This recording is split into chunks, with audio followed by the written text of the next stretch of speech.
আমাদের সম্মানিত মুরব্বী শফিকুল ভাই সবই তো ওয়ালাইকুম আসসালাম।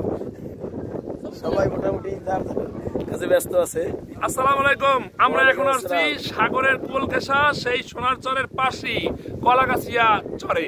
এখানে আসছি ওলামায়ে কেরামদের আয়োজনে, অনেক ভালো লাগতেছে। আসলে এটা বলে শেষ করা যাবে না, এতটা আনন্দিত আমরা যে আসলে খুবই আনন্দিত। খুব মিস করতেছি যে সকল ওলামায়ে কেরামরা আমাদের এই সফরে আজকের অংশগ্রহণ করতে পারেননি, আসতে পারেননি, তাদেরকে খুবই মিস করতেছি।